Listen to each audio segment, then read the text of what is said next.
Hello, everyone. Welcome to the Game Junk Podcast, episode 169, recording on Sunday, October 22nd, 2023. My name is Frank. My name is Sean. And my name is Andrew. That is actually Spidey, Sean. He's got a mask that you have to check out at youtube.com/Game Junk. He brought it for today's episode. And of course, we're talking about, dare I say, the two biggest releases of the year. The day we've all been waiting for, October 20th, has come and gone, and we will be weighing in on some major releases. So I think we should just get right into it, and I'm going to make an executive call here. We didn't talk about this beforehand. I don't care what mask Sean is wearing. I'm going to talk about the better game first. I better take this off then. It's too much to wear. And after this weekend, so far, the better game is Super Mario Brothers Wonder. Ooh. So I think we're going to start with that. And I don't know if Huck has actually played Spidey 2 yet. So I have not. Okay. So we'll start with Wonder. It is better so far. So this is a new 2D Mario game that looked amazing. We've been hyping it up for months. So who played at midnight? Who is ready to go at midnight? I think I did. I saw Andrew on there at midnight. I was there. I think I did. I didn't see Sean online.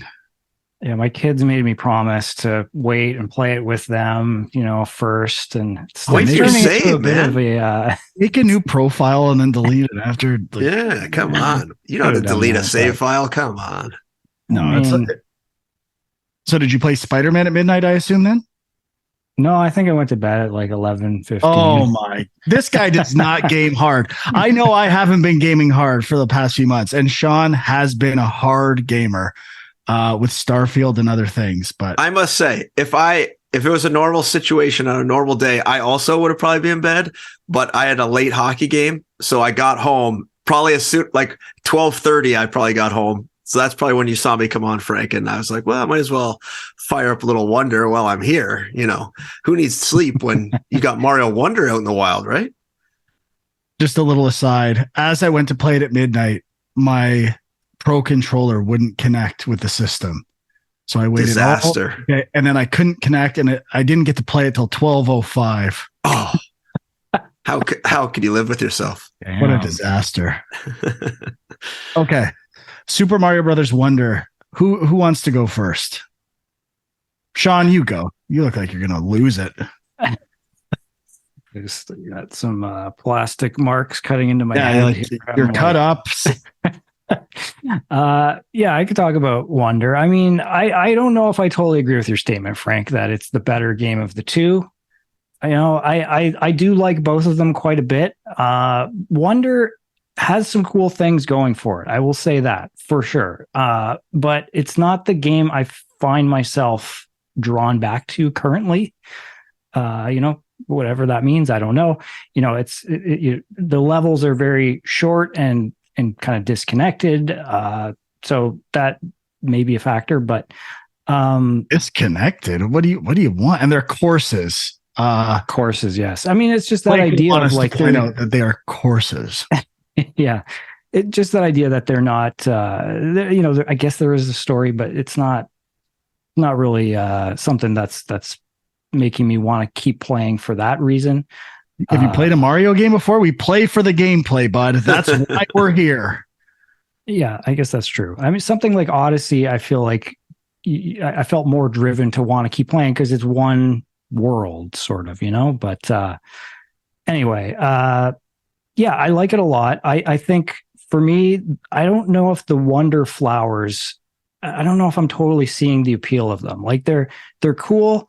And I think when we saw the gameplay video and stuff, we were kind of talking about what does it mean? Like, can different things happen with each flower that you hit? And it's very specific to the level. Each level is set up. There's a flower in one spot or a couple spots. You hit that flower and something that's been scripted to happen will happen in that level. And some of them are really cool. Some of them are like one that just happened to me recently was kind of like a overhead isometric perspective switch. Which was cool. In a bunch of the gameplay footage we saw, I think. Yeah. But, some of them feel more like, just getting a star almost or something, where it's kind of like you get this brief flurry of activity. You're kind of pushed along by something and it's fun, but it's, some of it feels a little bit on rails. But Miyamoto, plug your ears. This guy's going to lose it. The thing that I kind of am liking, which I don't know how Frank feels about this one. I feel like you could go either way, Frank, but I like the badges. I think the badges are bringing some interesting new stuff to the game. I know that some of them feel like cheats and some of them clearly are cheats, but I like the badges and I like that there's challenge levels set up to kind of specifically, you have to use the badge for this level. And that's kind of a cool, you feel like you're using it for a specific reason. But it looks amazing. A lot of really cool new enemy types. But I did play some co-op and I found it was more kind of balanced and less crazy than some of the other previous co-op Mario games. Okay, so I probably should have did this before. Where is everyone in Mario Wonder? How much have you played? So I've played a couple hours, 2 or 3 hours probably. So I think I beat the first 2 worlds and kind of on to the third, something like that. Okay. And I just beat the first world, so I just am in the second area. All right. I also just beat the second world, but I beat every level, every collectible, every flag. I'm 100%ing every world. And have you guys found the special world yet? No. Ooh, yikes. You guys aren't looking very hard. You got to explore. You got to see all the majesty of Mario Wonder has to offer. You guys are like a bull in a china shop going through this game, and you got to slow down and embrace the wonder. Andrew, what are your thoughts on this game? I am liking it. I wouldn't say I'm loving it yet. I find that the Wonder Seed or the Wonder Flower aspect of it is a nice change of pace. It's like a little puzzle inside each level that you need to find. I kind of think of it like in Super Mario World, having to find the keys to like open a door or something like that, or get the key to the door. You kind of have to like hit these little like blue flowers occasionally, and if you miss one, you miss out. And same with what do they have, the purple coins, the big purple 10 coins or whatever, that are also kind of like sort of like the Yoshi badges kind of thing from Super Mario World. So nothing really like revolutionary here, I would say, but all executed very well. And I did a couple of the Wonder Flowers where I started intentionally running to the left, which I assumed was the wrong way. And yes, it was the wrong way. I found nothing. And then the Wonder session, the psychedelic trip just ended, and I was left totally unfulfilled without my seed. So that was seed. Yeah. So I didn't get my seed off, but I definitely like how snappy each level is. It's easy to restart if you miss something. I did one of the levels where you have to bum smash some of the flowers down in order to get all the stuff you need to do. So there's like a bit of a puzzle element in that level. And I do actually we haven't mentioned sort of the map design. There are predefined paths for some of it, and then some of it you kind of explore on your own, which I kind of like. And the explore on your own areas are pretty small. I think that's probably where the secret area is that Frank's talking about. Oh, yeah. But I also like each course has a difficulty level on it, so you kind of can judge, what you need to go in with. As for the badges, I like the badges. I think it's kind of neat. It does add an extra little puzzle element to each thing. But so far, I haven't really had to use them. I haven't had to switch them. I haven't been forced in any level to change my badge in order to complete it. And I have a feeling there are quite a few badge slots. And I'm worried that once I unlock more badges, I'm going to run into a situation where I have to use some badge I don't know really much about and pick it, guess that it's the right one. I would bet my life that you do not need any badge to complete any level. Well, that'd be nice. Yeah. So, and I would bet, I might not bet my life, but I'd think about it, that people will try to beat every level with every badge, and it'll be possible to do it with everything. Probably would be my guess. Well, I guess I'm the lone like person who's amazed by this game. You had a good trip. You had a real good trip.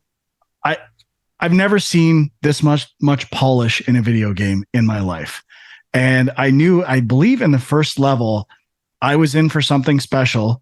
When something that's versions of this have been in every Mario game before, the music blocks that when you run on them, they kind of sink a bit while you run across, and they have extra bounce. And like there's just this tiniest bit of force feedback on the controller when you do it. Like it snaps when the block goes down when you run across. And that felt so good. I knew I was in for something truly special. So the music blocks set the stage. And as I continued, it's what I've always said about Mario games. They are the best at not overusing ideas. They have the best pacing out of any platformer ever, possibly any game ever. I think Naughty Dogs give them, at least not recent Naughty Dog games, like Last of Us 1 and the first couple Uncharted's, give them a run for their money in terms of pacing, visually and gameplay wise. And I thought this idea of the Wonder Flower, seeing something new on every level, is just going to add to that feeling or sensation. And so far, that's exactly what it's been. I get what Sean's saying, that the Wonder Flowers aren't always mind-blowing. I think a lot of the inspiration from the Wonder Flowers come from Rayman Legends. There's a lot more musical levels and kind of like using speed and forward momentum, and kind of the blue flowers that you hit to spawn other things. That was an idea with, I think, is it called, what are they called in Rayman? The things you collect. They did a lot of stuff like that in that game. So got to give some props to Rayman Legends, because it's a very influential platformer. But everything else about this game, if it's always something new, it's always something fun. I just did some levels where it's these blocks that when you hit them, they get added to the end of your platform. And I mean, that's the stage 2 version. I'm guessing that's going to show up once or twice more. But I just feel like I haven't done the same thing twice in this game yet. And I've been playing for 4 or 5 hours. And I cannot say that for many games that I've ever played in my life. And it's always something.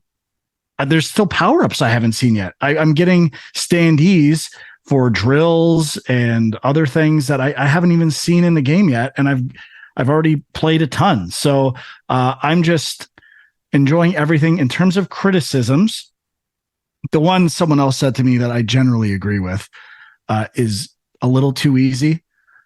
I've done some 4 and 5 star challenge levels, and they were more fun. Like they were a cool level of challenge. And so I think there'll be more of that as the game goes on. So I'm not like, I'm still relatively early. That's not that big of a deal. But I wish it was a tiny bit more challenging. But with something Sean said that I agree with, that I like, is the courses are short. They are not that long. It's kind of 1 or 2 ideas, and it's not stretching it out too long. So if you want to replay it to get something, it's not a chore to do a bunch of the other stuff. And I have to say, I played my first level right before we recorded, where I thought there were some like minor design issues. It's the second castle in World 2, where the Wonder Flower makes you like a shadow that's really tall. And I thought there was like some unforgiving design elements there. And it's not bad, but that's the first time like this level's a tiny bit annoying, but it looks amazing. So I'm willing to forgive it. To jump in on your comment about the pacing, I really like how they have kind of like traditional Mario courses and then challenge levels, and the challenge levels are very short. and also very hyper specific. They'll give you like a specific badge for that level that will help you, that will then unlock it if you complete it.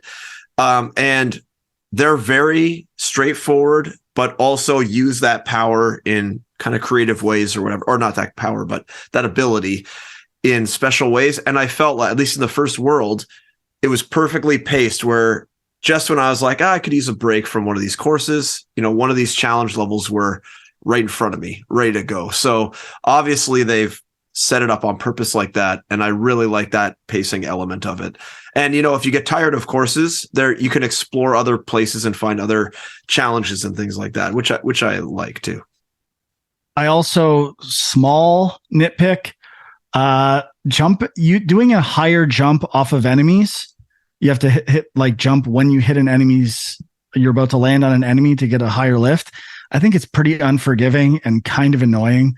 There's been a few situations where I had to do that to get 100% completion on levels. And it just, something feels a tiny bit off. And same with wall jumping. I had to do a special course, and that got me better at it. But it's also, you really have to push against the wall. If you anticipate too early to do a wall jump, you kind of fall flat. And I feel like it's slightly different and less forgiving than most wall jumps. But I think part of that is just getting used to this game's wall jump. But I guess I'm the only person that think the badges absolutely suck. I don't use them. I use the start the level big every time. I find in some ways they're punishing when I have to do a level that needs wall jumping. But if I have the wall jump badge, it actually breaks the design of the level because I have to do a tiny one first before I can jump off the wall. And I agree. The challenge courses specifically for badges are awesome. But on the regular courses, I'm a no-go on the badges. Don't care. Don't like them. Kind of reminds me of in roguelikes, specifically Rogue Legacy, where sometimes you get double or triple jump. And if you don't use that all the time, or in the contrary, you get used to it for a really long run, and then you go to another one and you don't have it, it's like relearning to play the game every time, which I generally think is bad design. But I know why it's there. It's for like replayability and speed runs and streamers and shit like that. But I think it sucks, and I don't think the game needs badges. I mean, I think it's interesting to compare it to like a roguelike kind of abilities or something. Like I think what I like is I like those abilities. I wish that they were kind of more integrated into the game instead of just like hey, you can throw it on and see what happens. Exactly. But if these were just mechanics that were in the game somehow, or power-ups, they could easily be power-ups where you pick it up and then use it temporarily. The way Wonder Flowers work, rather than, because I'm really getting sick of swapping my badge every time I die and doing a menu. Like, I don't want to change. Give me a break. I don't care. I know they're trying to get me to want to use badges, but it's not working. I should see if there's an option to turn that off. But the elephant's amazing. Weakest power up I've used so far, the bubble flower is not all that amazing. I was going to ask about the bubble. Again, it's kind of got the same issue as jumping on enemies. It's kind of unforgiving and frustrating at times. I was trying to use it to get up to some higher areas, and I found it pretty tricky to use. Because it like the bubbles burst like as soon as you touch them. Like there's really no window there. Bubbles do not work. Get rid of them in games. I've not thought of this until right now. Let's go through all the times bubbles have sucked in games. Number 1, the bubbles in Tears of the Kingdom and how slow and boring they are to solve those, to get to the way to the water temple. Absolutely atrocious. You better not say anything about Bubble Bobble. The bubbles. And remember the bubbles they had to jump off in Ori 2, Will o' the Wisps? Those sucked. Mm-hmm. Let's face it, Bubble Man's weapon you get from Bubble Man in Mega Man absolutely blows and is useless. I mean, I love the Bubble Man level and the music, but the weapon you get from Bubble Man is shit. And is there any other? I mean, what do you put how do you get a bubble? You have to blow into it. So I almost think bubbles is synonymous with blowing. So we can get into blowing in Donkey Kong Country Returns. I think there was some shitty bubbles in that game too. But yeah, bubbles. Can anyone think of a good example of bubbles? I feel I'm having this flashback, and I can't remember the game. I think it's Cool Spot, but I think you get trapped in bubbles in that game, and also not fun. And I just remembered another one, Sonic the Hedgehog 1, trying to get the water bubbles to stop that annoying music in the one zone.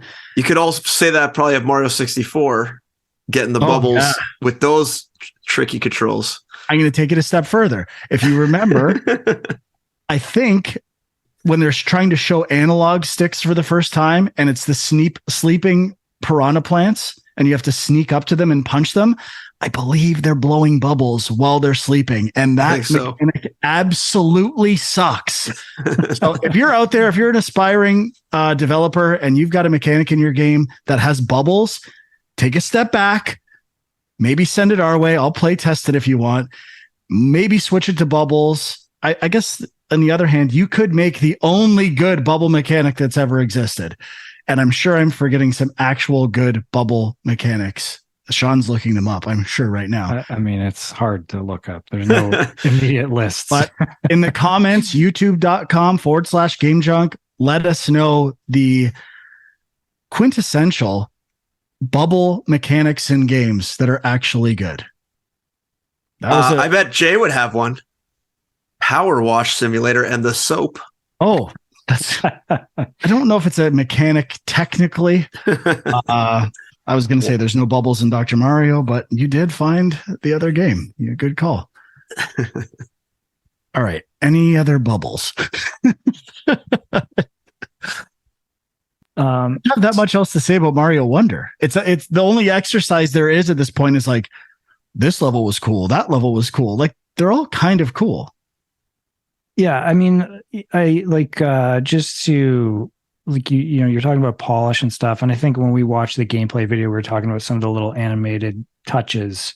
I mean, it's really cool that, like, when the elephant goes into a pipe, that he kind of gets stuck, and all, like, things like that are really cool. If Mario goes into a pipe, he goes back and reaches and grabs his hat. It kind of falls off when he goes in. And the fact that there's so many characters, they all have kind of unique elephant, and every combination of things kind of works elegantly and looks good. Like so that. Actually, on the characters, how are you guys? So there's a character you could pick from what, maybe 15, 16 characters. So there's quite a few. And you could pick, 12, whatever. You could pick who you want, but I've been picking random. And for some reason, every time I either get blue Toad or yellow Toad. And I've never played as anyone else other than a colored Toad.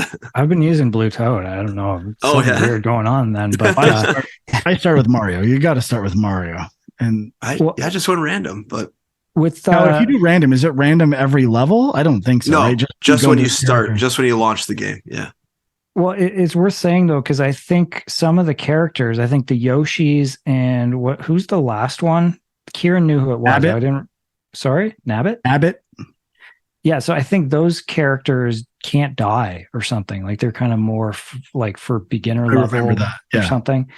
So I'm curious if you do random, if you can just randomly get them too. But I forgot to levy my greatest criticism of the game, the thing that I hate the most. There's a level, this kind of mystery puzzle level, that you cannot figure out with one character. You have to go in with.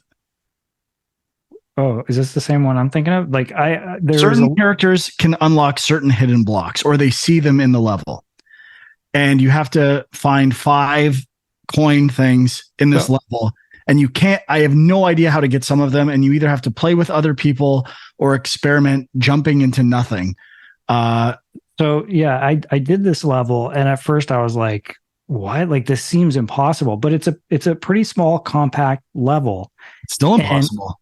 And well, the thing is, I was playing with Kieran. We were stuck on 4, and it was like a really cool moment where we realized one of the pipes, you can push it like from the side and then get up on the pipe, and that helps you reach the one that was missing. And that This was a might be cool the moment. most Like, embarrassing moment of my life because I could only get 3. ouch. Ooh, that's gonna hurt the But 100%. I mean, I don't know. Like, I maybe there's other ways to get it too. I don't know. But that was just like, I was like, oh, what? And then we're like trying other pipes, and like, I guess it was just that one pipe you can move. But Yeah, I guess But I I'm thought that was cool. doubly embarrassed because I lied before. I said I've done every single thing in the first 2 worlds except for that because it's Mhm. bullshit. well, yeah, I mean, it is. Yeah, if you don't find that, you're screwed. So it's interesting. But I had one other weird thing that I came across, and I'm kind of surprised. Like I Googled this. I didn't see anybody talking about it. So I don't know if it was something weird for me or what, but It's an exclusive? you try to play this game in handheld mode. Did anybody try in handheld mode by any chance? Dude, I just played right before we started, bro. I played docked, or I played kickstand mode or whatever with a pro controller, but not pure handheld. So did that work for you, Frank? Because I tried first with the my other controllers, the what are they called? The Pro Joy-Cons? controller? well, like the third party ones that are like bigger and chunkier than the regular Joy-Cons. You got everything that's coming to you if you're using those. Well, so it said basically you can't it said you can't use Joy-Cons plugged in. Like it said like you have to take them out and use them as separate accessories, because I thought, like I know Mario Odyssey says, oh, we recommend you use the Joy-Con separately because there's certain things you can't do. And I thought that was kind of the same situation, but it basically said you can't play that way. And I thought, oh, well, maybe it's because I'm using these weird third-party ones. I put in the regular Joy-Cons and I got the same message. So then I had to play with the Pro controller. But I don't know. Handheld mode half of today. Okay, that's really weird. I'll have to try it again and see what's up. But yeah, because I was going to say that seems like a huge fail if you can't actually play handheld mode with this game. But yeah, maybe it's just me then. I've been pushing for this idea of a video game pet peeves list for a long time, and I've been trying to fill mine out. And I had a new addition after playing Mario Wonder. Secrets down pits. Where yes, that is an interesting thing in this game for sure. Like there's a couple times I've had to fall down pits. Maybe there's a slight pattern recognition thing where there's a shadow in the safe ones versus the other ones. But now I'm just looking at everything and like, is it a pit or not? Do I have to go down? Yeah, I mean, I hate that. Can we stop that, please? Well, it's in some cases in this game, you might see like an enemy wander down a pit or something as like a little hint that you can go down there. But we had this exact conversation when I was playing with the kids, and Kieran was like, well, because I can't remember exactly what it was, but there was a pit and it kind of had like this snow around it or something. And he's like, well, they're not going to decorate a pit. Like that's obviously you can go down there. And then he went down there and he died. And I was like, well, guess not. So it's hard to tell. Yeah, you're going to die a few times just checking things out. It's just a bad idea. Look how many ideas you have. You've got a million courses with different things going on. Let's not do hidden pits and secrets in pits. Like we're better than I guess you can slide down the wall slowly to check, but yeah, it's kind of annoying. But yeah, I'm finding the game very fun. Just, I do agree between the two games, Mario and Spidey's the game that I just keep playing. Like I'll keep doing stuff, do the next thing, do that open world progression. I can play Mario Wonder for a couple hours and love it. And then I'm like, okay, that's enough. I'll pick it up later and play it. It's not a game I'm like compulsively having to play. Whereas I had to make myself put down Spider-Man a couple times. Yeah, and that's kind of how I'm feeling too. But I don't know. Does that matter? Like, is that a factor? Like, some games are better in short bursts. Sometimes it's better to take your time and savor a game, right? So I think it's just the nature of the design. And to be fair, other 2D Mario games I've played, I put down way faster. So this one is certainly more compelling than most. And yeah, I don't think it's going to be my game of the year, but it's the closest thing that's come to Jedi Survivor so far. So Okay. I don't know. Is there any other? You said the Wonder Flowers and Wonder Seeds. I'm all about that Royal Seed. Nothing better than getting a Royal Seed. Yeah, it's good for sure. So good. I love the design of that. It's so good. I love how every Mario game invents like the new collectibles and whether it's moons or whatever you're getting, it's always some kind of new spin that's a lot of fun. I love, like in Odyssey, the color scheme of the seeds change in every world, and it's just a little differences here and there. And just always something a little bit different and fun in this game. So one thing we do have to touch on, the talking flower or whatever that thing is. Yeah, apparently someone in the Discord said you can turn that off if you want. Right. So, I mean, clearly they knew that this was potentially an annoying feature. I wouldn't say that it's annoying. I just don't see the point of it. Like when we saw it in the video, I think we kind of commented on it and we're like, I don't know, what's the point of that? And I thought at the very least, it was going to be kind of giving you hints about like, oh, maybe there's, a hidden secret here or something like that. And maybe once I saw that, but like every other time it's just like, hello, like what's the point? Like, I don't get it. And you're running too fast to really even pay attention most of the time. So just that addition is a bit of a dud, I think. I mean, it's barely an addition. It's like, yeah, I mean, it doesn't affect the gameplay, but I don't see the point. But it hasn't bothered me. I'll say that. Okay. All right. So that's it for Super Mario Brothers Wonder. I'm sure we'll be playing more. I know I will. Maybe these guys won't. They don't even like it. They think it's a piece of shit. Not true. But now we're going to move on to Marvel's Spider-Man 2, now available exclusively on PS5, which I think only Sean and I have played. So, Sean, I do this with Film Junk sometimes. First, how many hours have you put in approximately? I'm going to say 4, maybe 4, something like that. I'm probably like 6-ish, I think. And we are going to, on the count of 3, unanimously say 1, 2, 3, go. Say the best thing in this game so far.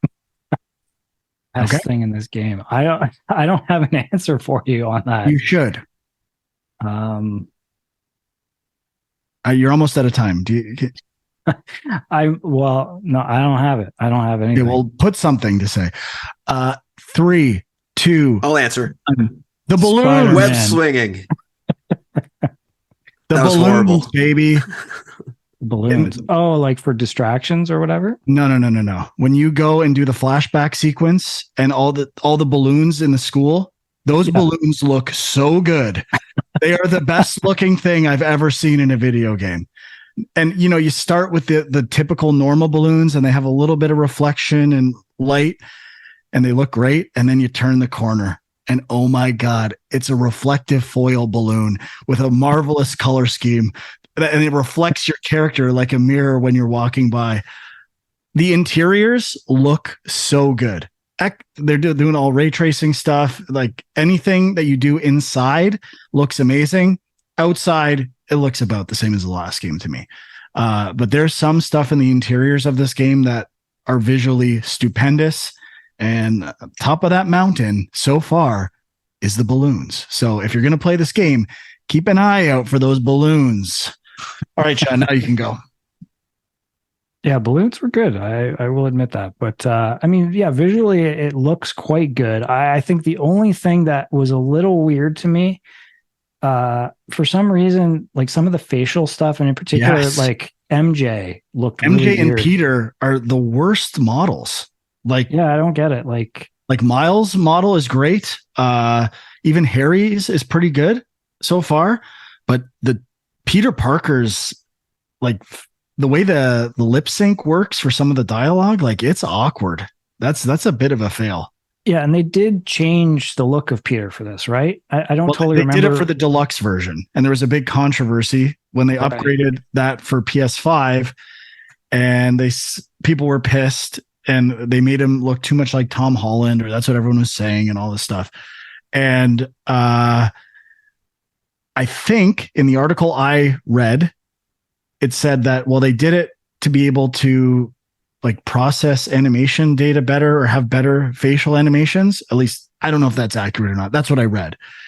And if that's the case, then it's a real fail and they're lying about something, because it's worse than I remember it being in Spider-Man 4 or the first Spider-Man for PS4, not Spider-Man 4. Yeah, that is weird. And MJ's a little off too. I agree. Yeah, something about her eyes just looked really dead. Like, and I know that's a common thing with video games, but I just kind of thought we were a little bit past that, or at least something as cutting edge as this should be. But I don't remember having thoughts like that in the previous Spider-Man or Miles Morales. So yeah, I was jarring to me to start the game, especially Peter. Yeah. But so, yeah, I mean, the game starts off with like a huge boss fight basically. And it's a little bit, remind me of God of War 3. Yeah. It's like, a lot of cutscene, half you're playing it kind of thing, which feels like Sony's going more and more towards this kind of stuff, at least for big moments for trailer moments and to basically sell the game. So you get, a big fight with Sandman right off the bat, which was cool. But yeah, like I said, I feel like it takes a while before you're really just playing the game. And there's definitely a lot of cutscenes, a lot of kind of walking and talking stuff. And, I don't hate that stuff. Like I know I would say that some of the like MJ levels and stuff in the first Spider-Man were kind of some of the weaker points of that game. And, there is stuff like that here, like pretty early. So I assume it doesn't linger the way it did in the first game, though. It's always mixing it up. Even the school sequence, there's like just small things like where you push the cart and aim something. It's not doing the same thing over and over again. And I mean, that's what I'm the most impressed with this game so far. It takes everything from the first game and it's adding so many more gameplay modes. And this is like from a book, Fundamentals of Game Design, 3rd edition. The idea of a gameplay mode is combinations of controls and camera. So like a game plays completely differently. Like someone had to program this entire different system to like do these things. And there's the websuit, obviously. There's this like mini spider drone sequence. Have you done that yet, Sean? It was in one of the side missions for me where you rescue people with this little spider robot and it can shoot things and grapple and do all this stuff. There's like aiming certain things and mini games that revolve around that. So I feel like one of the bigger complaints of the first one was it gets repetitive at times, especially with the crime missions and stuff like that. So everything they've added in this game to me is to just break up pacing, variety, and so you're not doing the same stuff all the time. And I'd say up until this point, it's successful. Even a spin on walking. So if you're going to do thinking of The Last of Us and Joel and Ellie walking and talking and doing mild exposition while you're playing, you do in this one, you do it on a bicycle, which I thought was really cool and fun. And it's not that long and it's just something different. And I'm imagining that the bicycle thing comes back for like something important later. Or like they could do a cool set piece on bikes, I think. But I hope it does anyway, because I would hate to see it just be for that. But my only criticism so far is some of the visual stuff that we touched on already. And it's just too many cutscenes. I'm like, cutscene after cutscene after cutscene. And I'm hoping it's because it's the beginning of the game. But it got to the point where I would just free roam and explore the city because I didn't want to watch a cutscene again, which was my choice. So that option is there. And sorry, my other criticism is some of the side missions are pretty lame. And like the fireworks one, did you see that one? I did a bunch and I'm like, okay, this is actually kind of long and not that much fun. There was one one with like a mirror puzzle, but even then it was kind of obvious what you had to do. So the fireworks one, I did that one and a few others. So I don't know. It's better than the side missions in Ghost of Tsushima, And I really like the for the prowler stashes, the sensitive triggers where you have to line it up in 2 spots to open things. Have you done that yet? I haven't seen that yet. No. It's just like a small little mini game thing that uses the dual sense that I thought was pretty inventive. But the game is constantly throwing stuff like that at you, like, oh, just this little one-off thing. Almost to the point of it being a problem. I feel like in the first 4 hours, it is just throwing mechanic after mechanic after mechanic. Like it's just bombarding you with ideas. And it's like, I actually think they could have paced some of this stuff out a bit more and just let me play the old version of Spider-Man, remember what that's like, and then start adding new stuff. Yeah, I mean, that's the combat is great, and it's, you know, more polished than it's ever been, and like the finishing moves and like it's awesome. But you know, there's a lot of stuff going on and a lot of things to remember, and yeah, like I think just from the start of the game, you're kind of thrown in with all this stuff and you're getting a lot of button prompts like, hey, don't forget to do this, don't forget to do that, and like it's a lot. But I think the thing that worries me with the cutscenes and stuff, because like I like the story that they've done in the previous games, and you know, that flashback scene you're talking about, I thought was really neat.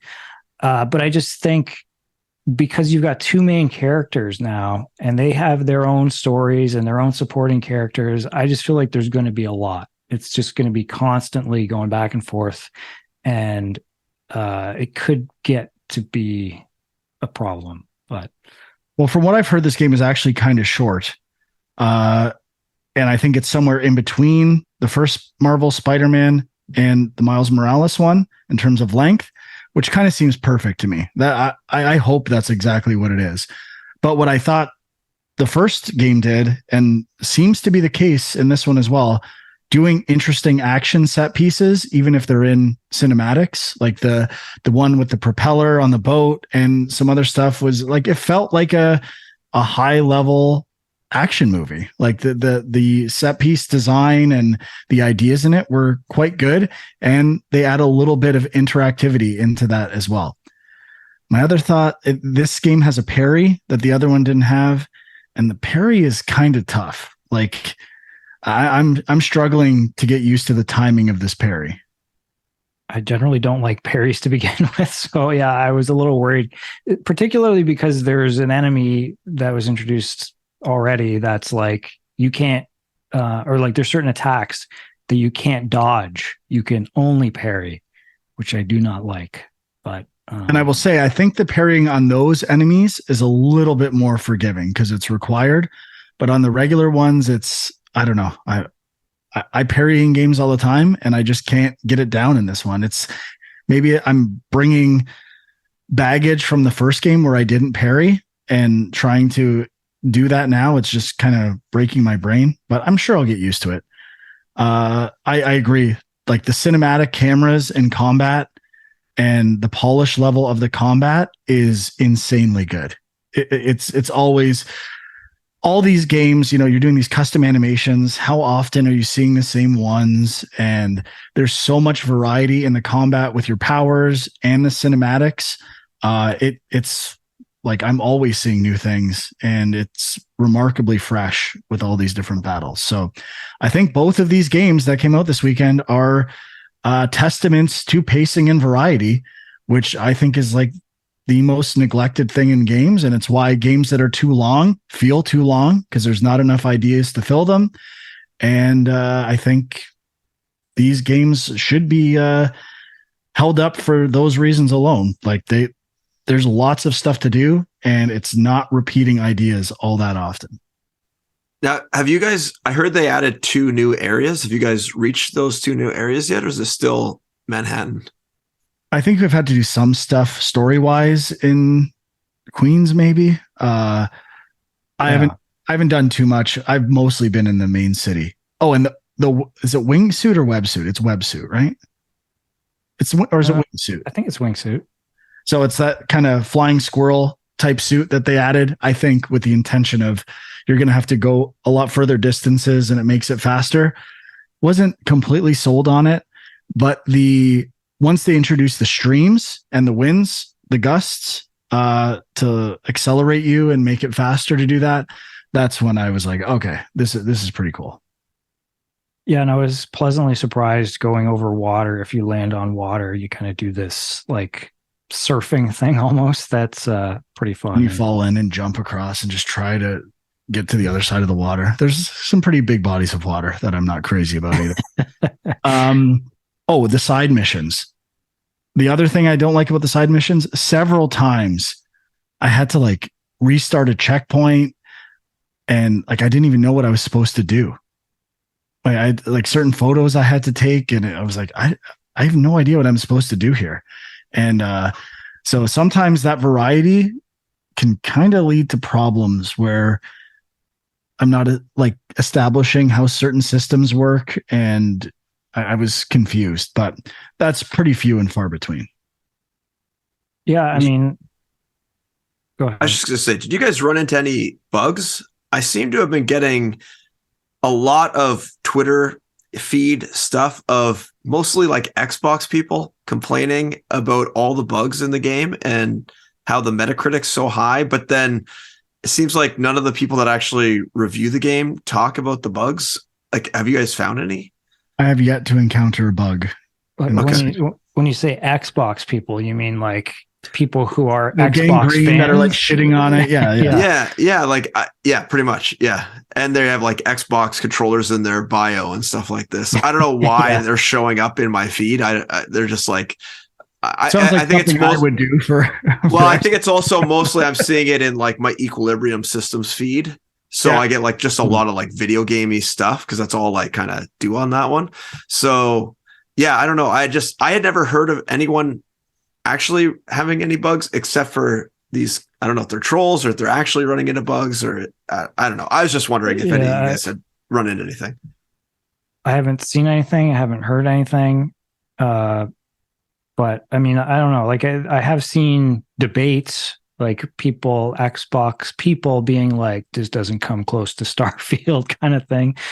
So I don't know, maybe it's part of that. But yeah, I mean, I think it's a pretty great game so far. I think, I guess comparing this with Wonder, like I think Wonder is just a 2D Mario game, but it has some pretty cool ideas.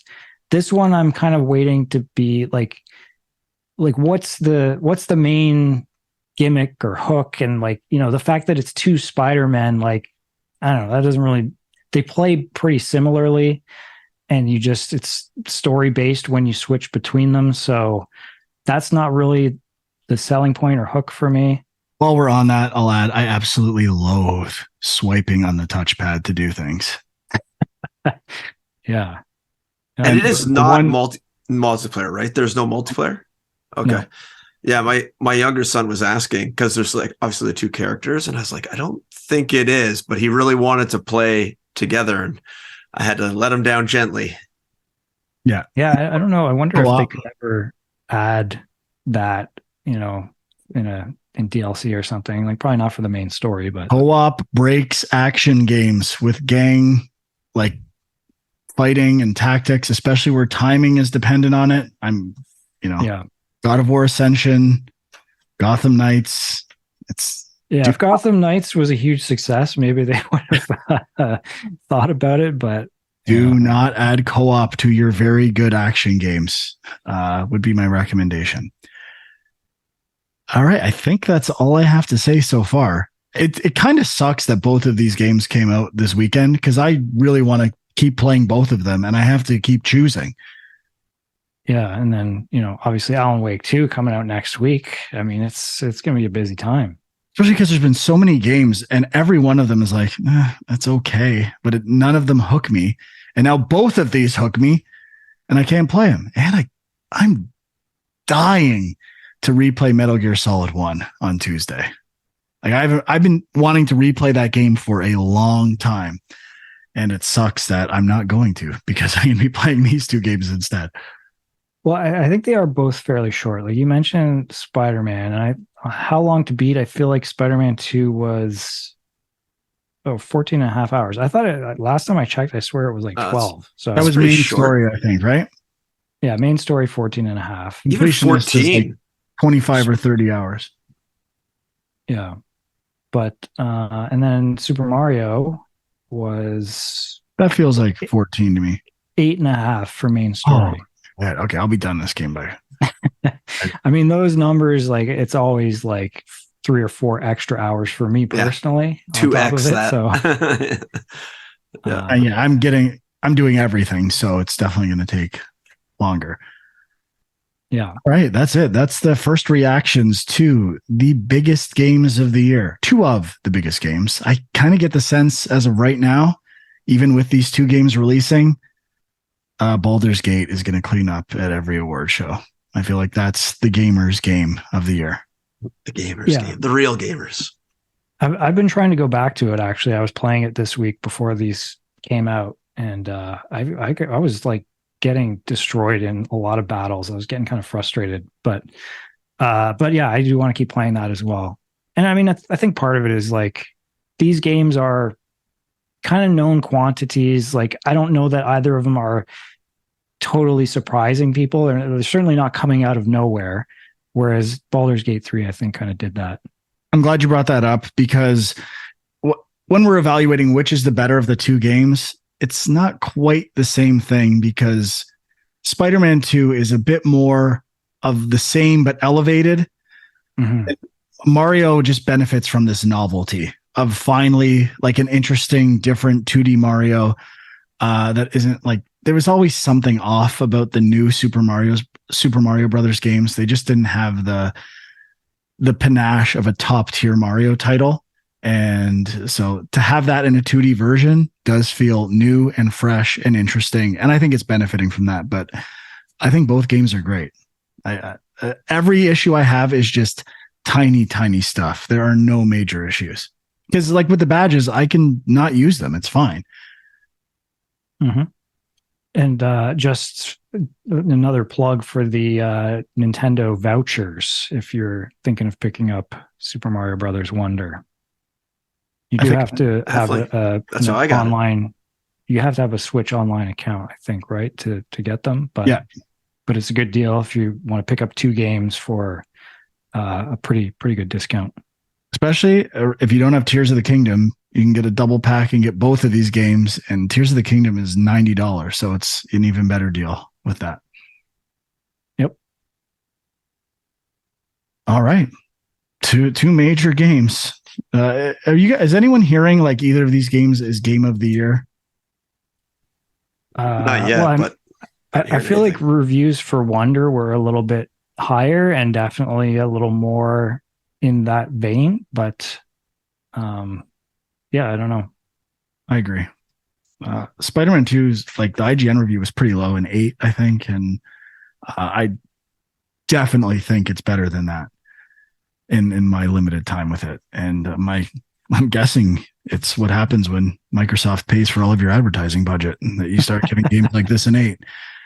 Well, I think what you said is true. It's more of the same, right? And it's really good, more of the same, but it is more of the same. The one thing, Venom factor, haven't got there yet. Don't know how that's going to affect the game. True. And I'll tell you, if I might get to a point where this game pisses me off and I'm sick of it, and I will apologize to IGN in that scenario. But as of right now, another black spot on their review history. I want a Frankie Pand apology to IGN by the end of this year. Probably not going to happen. Not because I wouldn't do it, because I don't think this game is going to get to the point of an 8 at any point, especially if it's only 14 hours. Oh, God, it's probably trending to 10. Let's be honest. Okay. Anything else anyone played that they want to speak about? I have a couple things. I dabbled a lot this week leading up to this release date. So I played Miles Morales. I knew I wasn't going to play Spider-Man 2 right away, but I was getting that Spider-Man itch, and I haven't beaten Miles Morales. And I got a little frustrated because my save file that was on my PS5 was not recognized by either streaming Miles Morales or playing Miles Morales. And I don't know if that's because when I played it the first time, I got a disc version out of the library and these are now digital editions. But either way, kind of pissed off that it didn't recognize my save. I think I know what it is, or I have a guess. The first time you put it on PS4, and now you're playing. Maybe. I mean, it did say it was a PS5 save file, but it's maybe I misread that. Or maybe double check the version you installed this time, or stream. Make sure it's not the PS4 version, because you actually to get the auto pop a trophy coming in.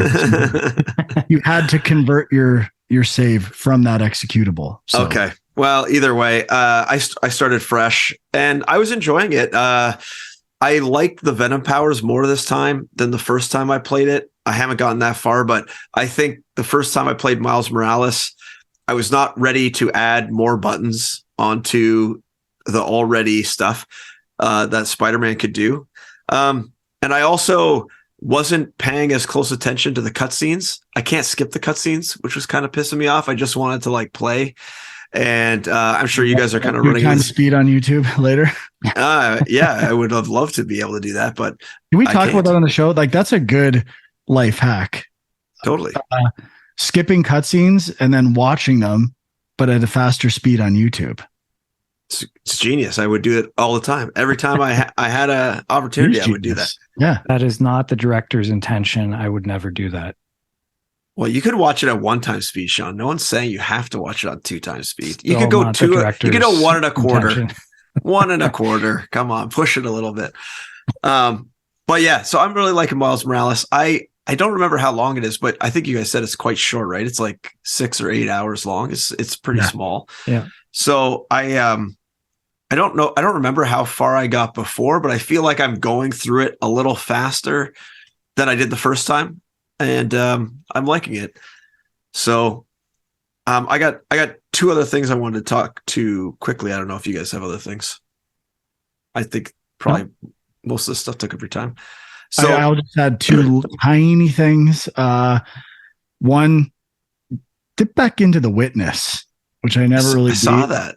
And been trying to do it again. I'm having more fun this time. And it's every time you look at it, you start to see more things. And I like that effect of the game. So I feel like it's just something I'm going to have on the Steam Deck. And if I need, like, I'm in bed and need something to do and can't sleep, like, just make a little progress on that game over time. And I'll say just briefly, I did try briefly Cat Quest. Yeah, you did. It was amazing. It is amazing. I absolutely love the art style. Yeah, it is. And how you zoom out the map when you're on it. It's so good. Cat Quest rules. I can't wait to play these games. Oh, yeah. Yeah, they're great. And the new one's coming out, I think, early next year, something like that? The pirate one or something. So they're surprisingly fun little action games. Yeah, they're really good.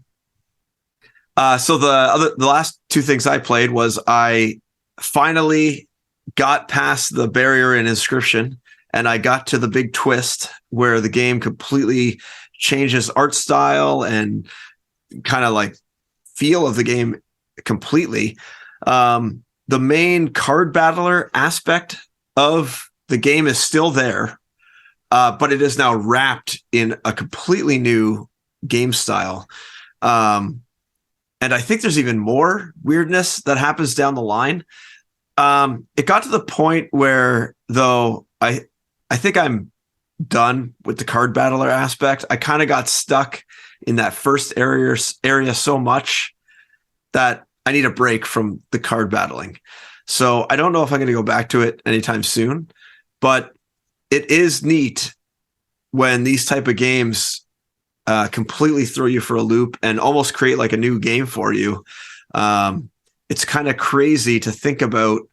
You spend all this time making the game with one art style, and then you basically have a whole nother game with a completely different art style that you have to make as well. So it's pretty remarkable that they put this much time, and they make the first part of the game so difficult to even make it to the second part of the game. Maybe there's a third part. I don't know. But yeah, this might be a YouTube Let's Play 2x speed type playthrough to see what else they throw at you. But I don't think I'm gonna dive back into Inscryption quite yet. Maybe when you get there, Frank, I'll come back around. You can tell me what a to little do. sad. Yeah. I forgot to mention I did beat Cocoon and went and kind of 100%ed all the collectibles and stuff like that, and I really liked it. Well, Cocoon was the last game I was going to bring up too, so Okay, good nice. timing. So I think I'm about 3/4, maybe 2/3 of the way through the game, and I did that in like 1 or 2 sittings. I didn't really have any problems with any of the puzzles. I thought the mechanics were all pretty intuitive, and I like that they're all just like one button. It's a very simple mechanics wise, physical, like button pressing mechanics wise game. But there are kind of like thought puzzles you need to put in time to think about. But nothing really I ever got stuck on. And the whole concept of the orbs and going in and out of the orbs and being able to kind of like transfer the orbs into other orbs, that never really threw me for a loop. It kind of all made sense to me right away. So I think some of the puzzles, maybe if you're not thinking about that in and out, might get you tripped up. I just want to add to that and specify the reason that that's the case is an absolute testament to those developers. The way the creative ways they come up with to gate the player so that you can't have too many options or you're never like overwhelmed with possibilities and to like creatively limit what you can do to solve a puzzle is so impressive to me. It might be one of the most impressive game design things I've ever seen. Like just guiding like with a recursive orb mechanic, how complicated that could be with trial and error stuff, that they are so good at limiting your options with those things. And it blew my mind all the time. And there was also a couple times where you get the third orb that you see, have like multiple of these orbs you can move around the world. And I got to the third one and I put it down and then progressed to another spot and I couldn't backtrack anymore, or at least I thought I couldn't backtrack. And I was like, oh no, did I just like soft lock the game because I can't go back and get that orb now and I might need it in the future. And even just that aspect of, so I could proceed and get past it, but just them having ways for you to get out of that situation and using the design, almost like visual language and level design to make sure that you never get trapped if you put the wrong orb in the spot. It's really clever. So I do think it is a well-designed game. I don't think it has the same not quality bar. Yeah, quite quality bar or puzzle design as like Inside did. But I do really like it, and I think it's good. Now, you guys were raving about it. I don't know if I would go that high with my praise, but I do like the game and think people should try it if they like puzzle games. I think I like the puzzle design more than Inside. But I think why this one stands apart for me, I actually like the art and the world a bit more. And I like the bosses. I think they're a good addition to this type of thing. Yeah, the bosses, actually, I'm glad you brought that up because they are surprisingly clever too in how they use these very simple mechanics to provide a challenge for you even. And they're not impossible. You kind of know what you need to do. And the patterns you have to, avoid and stuff are never overly complicated. And I like when you do die, which is just basically a one-hit kill, but you're always throwing back and you can immediately get right back to the boss. You're not punished by having to backtrack some big area to get back to the boss. You've kind of set it up every time where you kind of get kicked back to the hub world and then you can just dive right back in and go right to the boss. So I thought that was also a good design choice, that they didn't punish you for dying, especially when it's basically a one-hit kill. Yeah, the one boss towards the end, I got to like the last phase a couple times and I just wait for a bunch of like trivial stuff to get to the hard thing again. I did feel it a couple times there, like frustration, but yeah, in general, I agree with everything you said. Yeah, so that's it for me. Liking it. Nice. I think that's it for today's show. Thank you. You can check us out or watch us and go see Sean's spider mask at the beginning again at youtube.com/game junk. Discord links are there as well if you'd like to join. And Sean is Film Junk on Twitter. Andrew is My Angry Commute and Equilibrium Sis. And we'll see you next time. Bye-bye.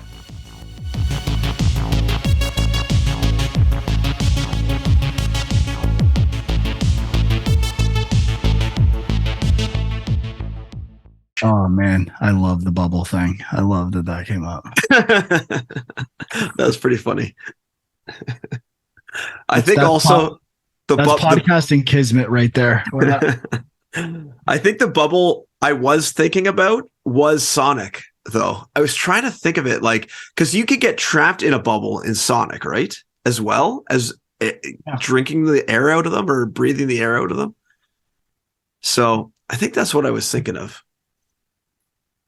But I don't even count. I should have said I don't count Bubble Bobble as a bubble mechanic because.